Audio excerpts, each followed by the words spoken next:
माननीय स्पीकर साहब ने एक डायरेक्शन दिया 115(1) में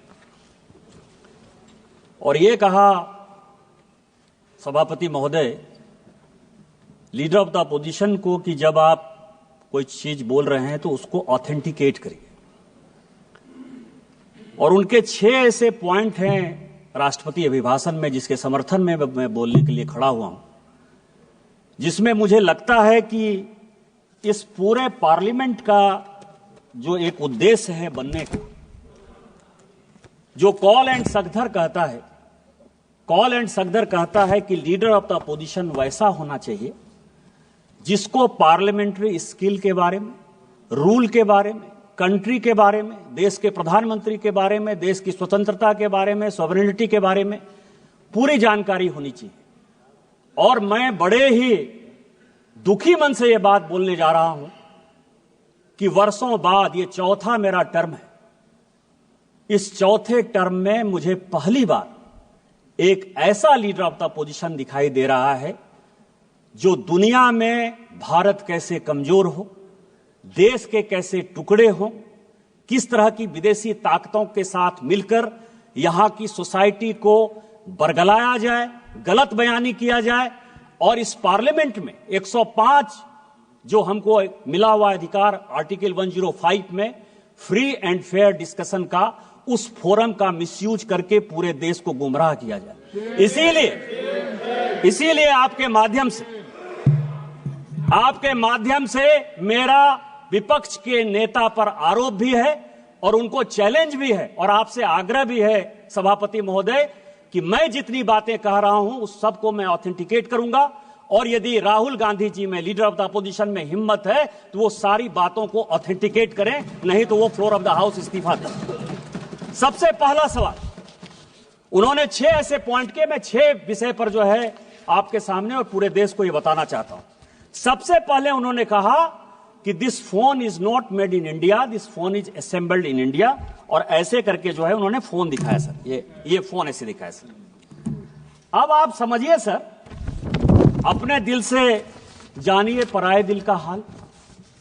कांग्रेस ने इस देश को किस तरह से विदेशियों के हाथ गिरवी रख दिया, ये मैं कहानी बताना चाहता हूं। ये मैं पेपर लेकर आया हूं सभापति महोदय। ये ITA 1 जब चिदंबरम इस देश के वित्त मंत्री थे, चिदंबरम जी इस देश के कॉमर्स मिनिस्टर थे, 96-97 में इंटरनेशनल टेलीकॉम एग्रीमेंट ITA 1, ये पूरे देश को जानने का सवाल है। ITA 1 में उस वक्त केवल 14 कंट्री सिग्नेटरी थे। पूरी दुनिया में 195 कंट्री है। चाइना उस सिग्नेटरी नहीं था, उसका पार्ट नहीं था। लेकिन इस देश को बेचने के लिए जो सॉफ्टवेयर, हार्डवेयर, इलेक्ट्रॉनिक्स, टॉयज, ये सब जो पूरी दुनिया में बनाते थे मैन्युफैक्चरर, यूरोपियन यूनियन के दबाव में इस सरकार ने और उस तत्कालीन वित्त मंत्री ने पैसे लेकर उस एग्रीमेंट को साइन कर लिया। और क्या साइन कर लिया ITA 1? कहा कि कोई भी कंपोनेंट आप लेकर आ जाओ, कोई भी कंपोनेंट हार्डवेयर का, इलेक्ट्रॉनिक का, टॉय का, कोई भी लेकर आ जाओ, 0% ड्यूटी लगेगी, 0% ड्यूटी। और जब आप वो एग्रीमेंट साइन कर लिए, धीरे धीरे करके सभी चीजों पर 0% ड्यूटी हो गई। टॉय पर हम नंबर 1 हुआ करते थे, खिलौने सभी चाइनीज आ गए। जो ये मोबाइल है, ये मोबाइल चाइनीज आ गया, इसके जो इक्विपमेंट है वो चाइनीज आ गए। आपने जब देश को बेच दिया, संजोग से ये पीयूष गोयल जी आ गए, कॉमर्स मिनिस्टर हैं, तो रोपा पेड़ बबूल का आम कहां से हो? आपने देश को बेच दिया, गिरवी रख दिया। 2014 के बाद जब इस देश में माननीय प्रधानमंत्री बने, उन्होंने कहा मेक इन इंडिया को आगे करेंगे, हमारे देश में मैन्युफैक्चरिंग सेक्टर आगे जाएगा। सारी टेलीकॉम कंपनियों को उन्होंने कहा आज तो असेंबलिंग हो रही है। और पीयूष गोयल जी मुझसे ज्यादा बोलेंगे कि 2015 में जब ITA 2 आया कि इसको साइन करना है, तो माननीय पीयूष गोयल जी ने जाकर, इस सरकार ने जाकर माननीय प्रधानमंत्री जी के आदेश पर ITA 2 का सदस्य आज तक हम नहीं बने। और यही कारण है कि हम आज इस मोबाइल के नंबर 1 मैन्युफैक्चरर हैं। आप ऑथेंटिकेट करो। आप एआई की बात कर रहे हो, आप प्रधानमंत्री को मैन्युफैक्चरिंग समझा रहे हो, प्रोडक्शन समझा रहे हो, कंज्यूमर समझा रहे हो। आपने जो देश को गिरवी रखा, आपने जो देश को बेचा, यदि आपके पास प्रमाण है कि माननीय प्रधानमंत्री जी ने यहां के मैन्युफैक्चरिंग सेक्टर को नहीं बढ़ाया, चाइना को उन्होंने बैन नहीं किया, आज चाइना को कंपटीशन यदि हम नहीं दे रहे हैं, तो आप ऑथेंटिकेट करो, नहीं तो आप देश से माफी मांगो कि आपने माननीय प्रधानमंत्री जी के इमेज को खराब किया। दूसरा बॉर्डर का सवाल है। फिर मैं कहूंगा सर, मैं कई एक किताब कोट करके आया, उन्होंने कहा बॉर्डर में चाइना जो है लेके चला गया। वैसे राजीव रंजन सिंह जी मुझे बहुत कह रहे थे कि चौकीदार वाला बात कहा और सुप्रीम कोर्ट के जजमेंट से जो है भाग गया। ऐसे ही भगौड़ा है, झूठ बोलने की आदत है, कभी झूठ बोल दिया और कहीं दबाव आ गया तो वापस चले जाते हैं। लेकिन इस देश के बॉर्डर और सैनिकों के लिए बहुत इंपॉर्टेंट बात है। क्या बात कहा उन्होंने सर, कि माननीय प्रधानमंत्री जी, जिनके पीछे वो तीसरी बार देश के प्रधानमंत्री बने, 140 करोड़ लोगों का जो विश्वास है वो माननीय प्रधानमंत्री पर है, इसीलिए तीसरी बार उनको प्रधानमंत्री बनाया। दुनिया के फोरम पर जब वो जाते हैं तो आज दुनिया में चाहे रूस यूक्रेन वार हो रहा हो, चाहे यूरोपियन यूनियन में परेशानी हो रही हो, चाहे इजराइल में परेशानी हो रही हो, फिलिस्तीन में परेशानी हो रही हो, पूरी दुनिया भारत की तरफ देखती है। लेकिन ये किसने पैदा किया? मैं लेकर आया हूं सर आचार्य कृपलानी। सभी को जानने वाला सवाल है, आचार्य कृपलानी कांग्रेस के बड़े नेता थे। उनकी वाइफ सुचेता कृपलानी जो है उत्तर प्रदेश की मुख्यमंत्री भी बनी। कांग्रेस पार्टी से आचार्य कृपलानी ने इस्तीफा क्यों दिया? यह देश को जानने वाला सवाल है। जब पंचशील के समझौते पर, हिंदी चीनी भाई भाई के नाम पर, जब नेहरू ने पंचशील एग्रीमेंट साइन करने का विचार किया तो आचार्य कृपलानी ने कांग्रेस में उनका विरोध किया। उन्होंने कहा आप देश को बेच रहे हो, आप तिब्बत को उसके साथ जाने के लिए मजबूर कर रहे हो, आप हमारे ऊपर एक दुश्मन को पैदा कर रहे हो और यह चलने वाला नहीं है और एक दिन चाइना हमारे ऊपर अटैक करेगा। इस गांधी परिवार ने नेहरू जी के नेतृत्व में आचार्य कृपलानी को ही कांग्रेस से बाहर कर दिया। इतनी ही बात नहीं, जब इन्होंने यह बात कही कि प्रधानमंत्री जी कुछ बोलते हैं और जो आर्मी के चीफ हैं या सेना के जो जवान हैं वो अलग बात बोलते हैं, मैं कोट कर रहा हूं सर, उस वक्त के जो एयर मार्शल थे, फील्ड मार्शल थे रॉबर्ट्स, उसने कहा पंचशील के इस सिद्धांत के बाद चाइना हमारे ऊपर अटैक करेगा और हमारी आर्मी इतनी मजबूत नहीं है कि हम उसका मुकाबला कर पाए। जब यह स्टेटमेंट बाहर आया, इसी फ्लोर पर नेहरू जी ने कहा कि आर्मी के जो लोग हैं वो गलत बयानी कर रहे हैं, मुझे अपने देश पर भरोसा है और मेरे पास इतनी सेना की ताकत है कि हम किसी भी देश का मुकाबला कर सकते हैं, चाइना क्या बात है।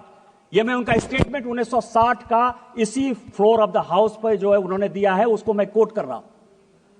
और 61 में जब करियप्पा जी रिटायर हो रहे थे, फील्ड मार्शल करियप्पा बड़े फील्ड मार्शल थे, तो उन्होंने कहा कि मुझे फक्र इस बात का है कि मैं सैनिकों को मरते हुए नहीं देख पाया, उसके पहले ही मैं रिटायर हो रहा हूं।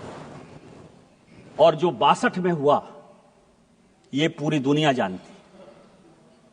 और उसके बाद क्या हुआ?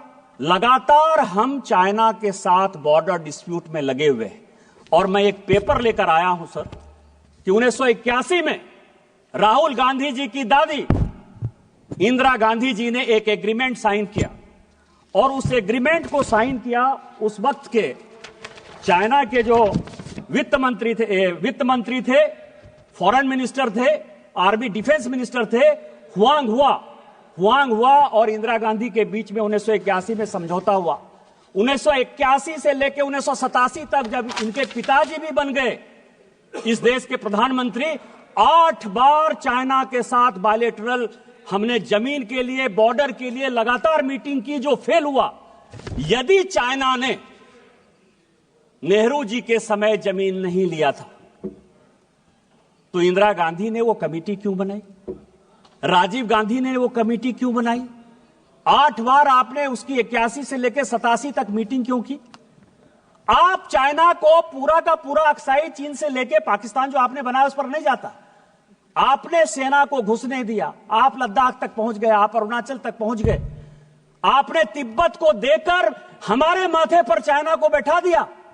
आज माननीय प्रधानमंत्री जी के कारण एक बॉर्डर का डिस्प्यूट रिजॉल्व होता हुआ नजर आ रहा है। माननीय जयशंकर जी ने यही बयान दिया कि वो हमारे साथ बायलैटरल टॉक में है और जहां जो लाइन ऑफ एक्चुअल कंट्रोल था वहां पर दोनों सेना चली गई है।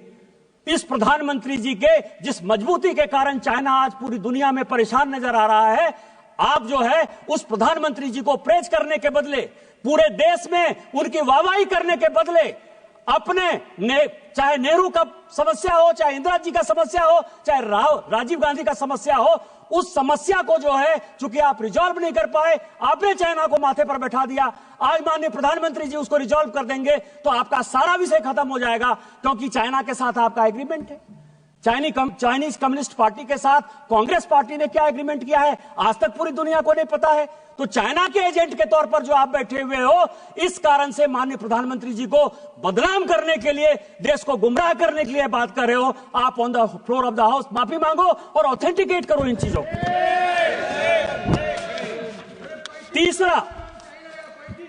तीसरा बात उन्होंने कहा सर जयशंकर जी के बारे में, अमेरिका के बारे में, कि हम जो है, जयशंकर जी लगातार जाते रहे कि माननीय प्रधानमंत्री जी कैसे जो है ट्रंप से मिलेंगे।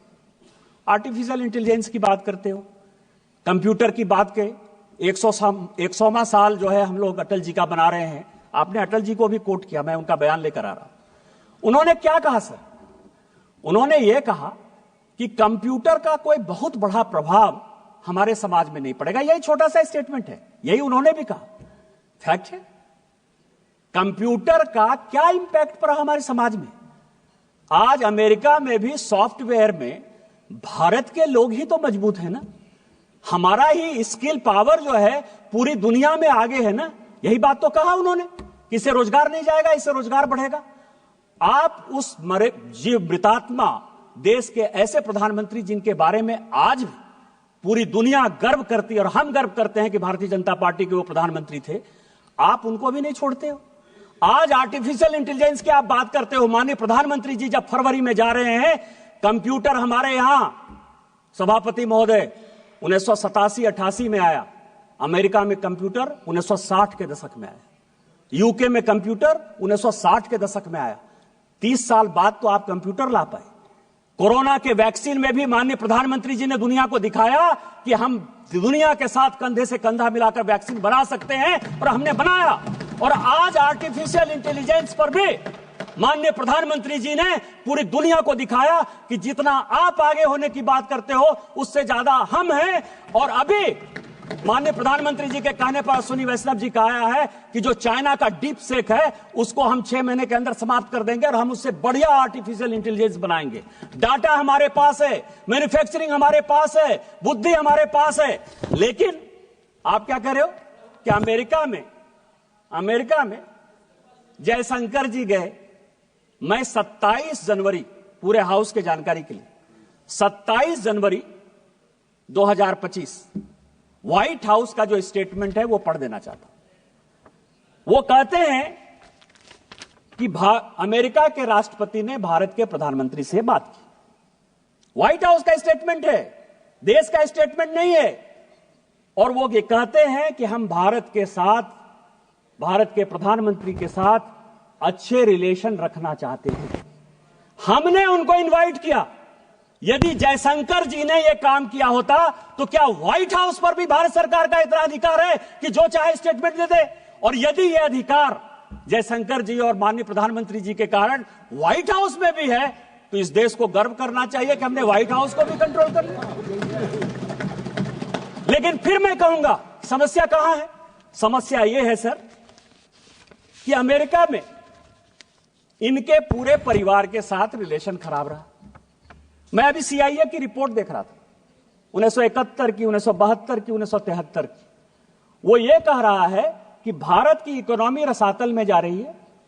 ये पाकिस्तान को अटैक करके जो है एक एक्सपेंशन के मोड में जाना चाहती है, लेकिन इसका अपना कुछ नहीं है। ये रूस के साथ मिलकर जाना चाहती है और हम भारत को बैन करेंगे। और ये जो 71-72 का CIA का रिपोर्ट है, इसके कारण मैं आपको बताऊं कि इसी इंदिरा जी को 1982 में रोनाल्ड रीगन से जाकर माफी मांगनी पड़ी।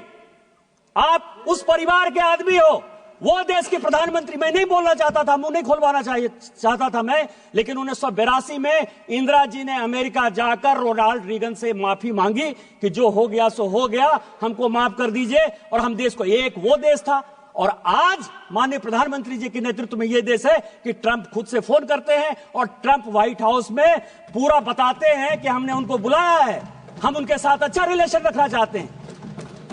देश कहां चला गया और आप कहां खड़े हो? तीसरा सवाल है सर, इन्होंने महाराष्ट्र इलेक्शन की बात की और चुनाव, चौथा पॉइंट सर, और इन्होंने इलेक्शन कमीशन के अपॉइंटमेंट की बात की, अपॉइंटमेंट की बात की सर। सुप्रीम कोर्ट का जजमेंट मैंने देखा, सुप्रीम कोर्ट के जजमेंट ने कहा कि जो इलेक्शन कमीशन का जो अपॉइंटमेंट है वो ट्रांसपेरेंट नहीं है। ये आज सुप्रीम कोर्ट में केस हुआ तो ये जजमेंट आया और ये भी कहा कि ये जजमेंट मैं टेम्पोररी दे रहा हूं, लेकिन पार्लियामेंट को ही अधिकार है कि कानून बनाए। कैसे बनाना है, इसी पार्लियामेंट ने पास किया कि कौन कौन लोग होंगे और इलेक्शन कमीशन का अपॉइंटमेंट कैसे होगा, बनाया सर। लेकिन मैं जो महत्वपूर्ण बात कह रहा हूं कि चुनाव आयोग पर इतना आरोप आप लगा दिए। MS गिल चुनाव आयुक्त थे, मुख्य चुनाव आयुक्त थे, रिटायर हुए सर, कांग्रेस पार्टी के सदस्य हो गए, राज्यसभा से मेंबर हो गए और देश के मंत्री हो गए स्पोर्ट्स के।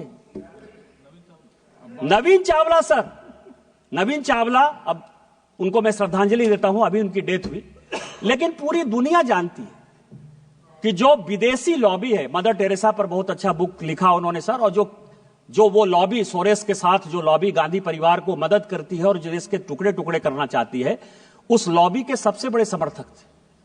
उस नवीन चावला को आपने, जो सेक्रेटरी एमपैनल नहीं था, जानकारी के लिए, उसको जबरदस्ती सेक्रेटरी एमपैनल कराया और सीधा चीफ इलेक्शन कमिश्नर बना दिया। आज यदि सुप्रीम कोर्ट के आदेश के बाद हम कानून चेंज करके लेकर आए और उसमें आप भी बैठोगे, पैनल हम देंगे, तो इसके पहले तो आपने कभी लीडर ऑफ द अपोजिशन को नहीं पूछा। जब तक 2014 तक सरकार रही, मैं राहुल गांधी जी, पूरी कांग्रेस पार्टी और पूरे विपक्ष को चैलेंज करता हूं कि आपने इलेक्शन कमिश्नर के अपॉइंटमेंट में, चीफ इलेक्शन कमिश्नर के अपॉइंटमेंट में एक बार भी किसी विपक्ष के आदमी से कंसल्ट किया है? आजादी के 1950 से लेकर 2014 तक आप अपने चपरासी को, अपरासी को, कार्यकर्ता को, जिसको आपने चाहा जो है इलेक्शन कमिश्नर बना दिया। 100 चूहे खाकर बिल्ली चली हज को। आज हम ट्रांसपेरेंसी के साथ आगे बढ़ रहे हैं और उसके बाद आप चुनाव पे जो ताकतें ऐसी हैं जो भारत की डेमोक्रेसी को कमजोर करना चाहती हैं, उन ताकतों के साथ मिलकर आपने जो है पूरा का पूरा महाराष्ट्र इलेक्शन का जो है हिसाब किताब दे दिया। मैं कुछ सीटें लेकर आया हूं सभापति महोदय, बस 2-4 मिनट में खत्म कर दूंगा। स्पीकर महोदय, एक ही सेकंड केवल 2 मिनट। नहीं, आप बैठिए, फिर आपको अच्छा, एक ही सेकंड। हाँ, इस महत्वपूर्ण चर्चा पर लंबी सूची है, इसीलिए सभा की अनुमति हो तो सभा की कार्यवाही 11 बजे तक बढ़ा दी जाए।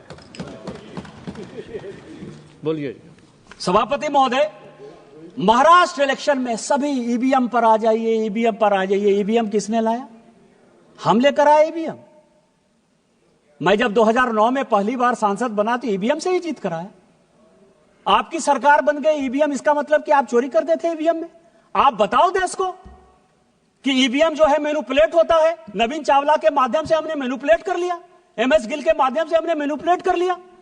माफी मांगो, और यदि आप ये माफी मांगते हो तो शायद इसके बारे में माननीय प्रधानमंत्री जी चर्चा कर सकते हैं। ईवीएम तो आप ही लेकर आए हो, लेकिन जो आपने जनता के मन में डेमोक्रेसी के खिलाफ, महाराष्ट्र के रिजल्ट के खिलाफ, महाराष्ट्र की जनता को जो आपने उसका अपमान किया, उस मैंडेट का अपमान किया,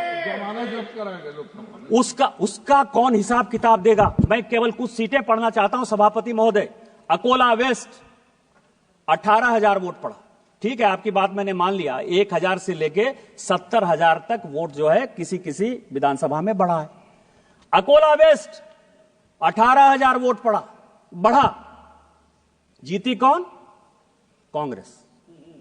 नागपुर वेस्ट 22,000 वोट बढ़ा, जीता कौन? कांग्रेस। नागपुर नॉर्थ 23,000 वोट बढ़ा, जीता कौन? कांग्रेस। यवतमाल 13,000 वोट बढ़ा, जीता कौन? कांग्रेस।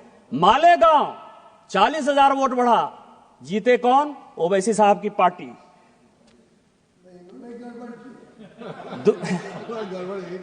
धानुआ 17,000 वोट बढ़ा, सीपीएम। भिवंडी 40,000 वोट बढ़ा, समाजवादी पार्टी। और मुंबई नॉर्थ 41,000 वोट बढ़ा, NCP Sharad Pawar. Kindly conclude sir. आप ये समझें, ये विधानसभा वाइज सभी पॉलिटिकल पार्टी चुनाव जीती है सर। आप किस तरह की बातें करते हो? हम लोकसभा में वहां कम सीटें लाए तो उछलने लगे कि जनता आपके खिलाफ है। और आज जो है, हम जब जीत गए तो आप जो है जनता को गुमराह कर रहे हो इस डेमोक्रेसी के खिलाफ, इलेक्शन कमीशन के खिलाफ। और जो टुकड़े टुकड़े गैंग के आप सरदार हो, उस टुकड़े टुकड़े गैंग में इस देश को टुकड़े टुकड़े करने की जो साजिश है वो आप कर रहे हो। आप ऑथेंटिकेट करो कि आपने जो है गलती की और आप जो है गलत बात बोल रहे हो। इसके बाद सर लास्ट पॉइंट, मैं लास्ट पॉइंट एक और बस अंतिम पॉइंट सर, कि जातिगत जनगणना हो, ओबीसी को अधिकार मिले, एससी को अधिकार मिले, एसटी को अधिकार मिले, इससे कोई भी आदमी परहेज नहीं करता है सर। उस तेलंगाना का ही जो जनगणना आया है हाउस के लिए, 54% पर जो माननीय प्रधानमंत्री जी ने यहां कहा, और यह देश को जानने वाला सवाल है, खासकर पिछड़ों को और अति पिछड़ों को जानने का सवाल है। इस देश में 27% रिजर्वेशन इसलिए मिला है कि ओबीसी का पॉपुलेशन 54%। आज जो तेलंगाना की रिपोर्ट आई, जो आपका भी राज्य बगल का पड़ोसी राज्य है सर, वो कह रहा है कि 46% ओबीसी। क्या होगा? और उसमें क्या कर रहे हैं? वो मुसलमानों को जोड़ दे रहे हैं, ओबीसी में वो मुसलमानों को जोड़ रहे हैं। माननीय प्रधानमंत्री जी ने कहा है कि जब तक मैं इस देश का प्रधानमंत्री हूं और भारतीय जनता पार्टी का एक भी कार्यकर्ता है, वो ओबीसी के आरक्षण को बैकडोर से कभी भी मुसलमानों के पास नहीं जाने देगा। ये जो वोट बैंक की राजनीति है, इस वोट बैंक की राजनीति यही करने के लिए प्रेरित कर रही है। पिछड़ा, जिस पिछड़े की बात कर रहे हो, उस पिछड़े का सबसे बड़ा नेतृत्व करता माननीय प्रधानमंत्री खुद सामने बैठे थे। ये आपको दिखाई नहीं दिया कि ओबीसी इस देश का प्रधानमंत्री है? अरे उस आदमी को तो मनमोहन सिंह जी की अभी डेथ हुई है ललन जी, उनको वो भी नहीं दिखाया कि माइनॉरिटी के आधार पर 10 साल मनमोहन सिंह जी एक माइनॉरिटी इस देश के प्रधानमंत्री थे। द्रौपदी मुर्मू शेड्यूल ट्राइब महिला इस देश की राष्ट्रपति है। रामनाथ कोविंद शेड्यूल कास्ट इस देश के राष्ट्रपति हुए। आप किस तरह की बातें करते हो? आप बिजनेसमैन की बात करते हो। आज ही बड़ा बड़ा अखबार में तुलसी तांती का जो है एड छपा है। तुलसी तांती कौन है? शेड्यूल कास्ट नहीं है, टाटा माइनॉरिटी नहीं है, पारसी नहीं है, अडानी जी जैन नहीं है, वेदांता के अनिल अग्रवाल साहब जो है वो ओबीसी नहीं है, क्योंकि हमारे राज्य से आते हैं, वहां तो मारवाड़ी भी ओबीसी है। किस तरह की बातें कर रहे हैं? इस आदमी को ना कुछ आता है ना पता है। जो इसको लिखने वाले स्क्रिप्ट राइटर हैं वो भी किस बियाबान में रहते हैं, क्योंकि इटली से जब लिखवा के आओगे, सोरोस से जब लिखवा के आओगे, तो इस देश को टुकड़े कैसे किया जाए, इसके अलावा आपके पास कोई नहीं विषय है। मैं कंक्लूड करते हुए सभापति महोदय, आपके माध्यम से यह आग्रह करता हूं कि इस 6 पॉइंट के बारे में वो ऑथेंटिकेट करें, नहीं तो स्पीकर के डायरेक्शन के खिलाफ उनके ऊपर प्रिविलेज हो और उनको जो है इस पार्लियामेंट से बाहर करिए, तभी ये देश बचेगा। For more of such videos, do like, share and subscribe to ET Now Swadesh.